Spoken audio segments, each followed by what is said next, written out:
Imagine the country you live in being hit by less and less fertile soil, making crop growing increasingly difficult. Sandstorm conditions prevail in the Indian capital, and now there are fears of early desertification of the region. Desertification and erosion are both concerns. Soil is the habitat upon which zillions of lives thrive. Because of that thriving life, everything grows. We eat food, other animals grow, everything happens because soil is rich. Once there is no richness in soil, then you have forsaken the planet in many ways.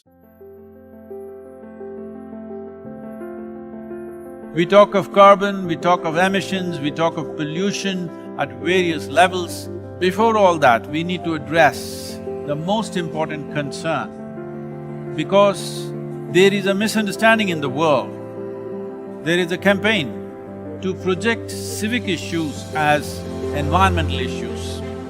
Right now, if plastic bags are floating around in New York City, this is not an ecological issue, this is a civic issue. If our rivers are polluted, this can be fixed. In 1 or 2 years, if you set up the necessary purification plants and enforce the law, these are civic issues which can be fixed with a little bit of law enforcement and awareness. But the real issue is soil. The United Nations agencies, with enough scientific data, they're clearly saying that we have soil, agricultural soil, for another 80 to 100 crops on the planet. This is 45 to 60 years is what we have agricultural soil. We are calling this as soil extinction. You've heard of dinosaurs going extinct, you have heard of dodos going extinct, but this is soil extinction is what we are looking at. The real problem is soil extinction because in the last 30 years, 80% of the biomass insects have disappeared from the planet, 80%. This is a suicide, this is a real suicide. So in 45 years' time or 50 years' time, there will be serious food crisis on the planet, it's inevitable. When food crisis comes, well, whoever has the biggest guns will come and take the food. And the chaos and the suffering that we will create for populations around the world is unimaginable. Don't think only the poor people will die. They will kill the rich and rich will die. So this is not to paint a dark picture. This is a reality which has happened many times in our history, and once again it is being predicted by top scientists in the world. So what are we going to do?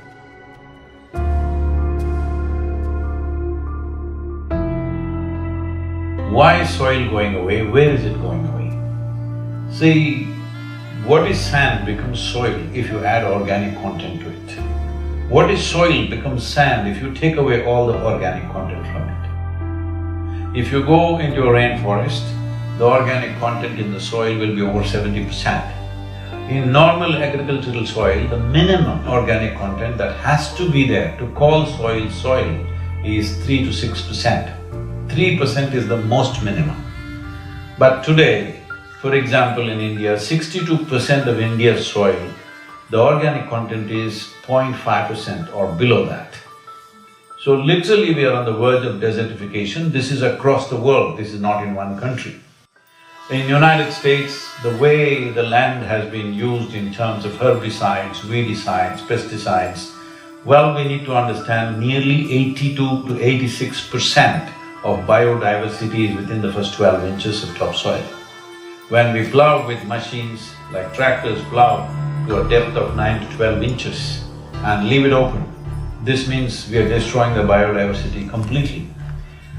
What biodiversity means is, it's the humus in the soil. The word human comes from the word humus. That means this is actually living soil. So it's very, very important that soil becomes the focus, because if you put 1/3 to 40% of the land, especially in the tropical world, under tree shade, your climate change could be easily reversed. Land is getting hot simply because it is plowed or it is paved.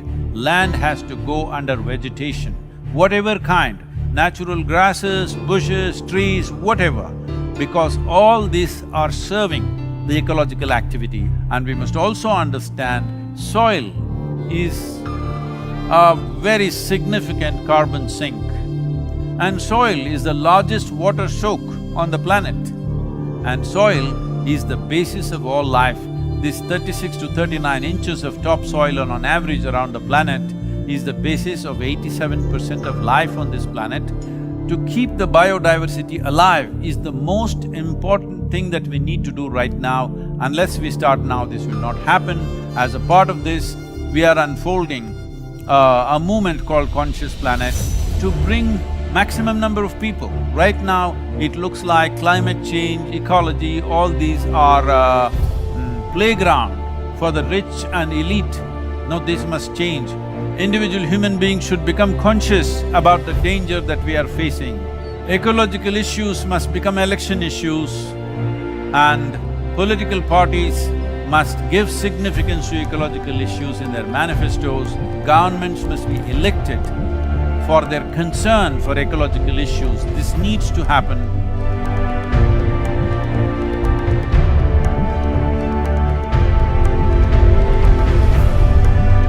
So we are seeing how to bring about a policy recommendation for 192 countries.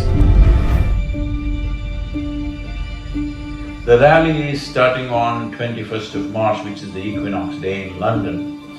And from London, it's a single lone motorcycle riding through 24 countries, 30,000 kilometers, reaching the Kaveri basin where we are on ground working in a river basin which is 83,000 square kilometers, and 5.2 million farmers work here. The very body that we carry is soil. Without soil being rich and well, this body and every other life cannot be well. So in terms of ecology, in terms of climate change, the most important thing is that we need to have a conscious approach as to how we manage our soil, how we rejuvenate our soil, how we revitalize our soil. This conscious approach and creating a conscious planet is what is most important. Without involving large mass of people, this will not become a reality because we are democratic nations. Unless people say this is what they want, that is not going to happen. So let's create a conscious planet. Let us make it happen.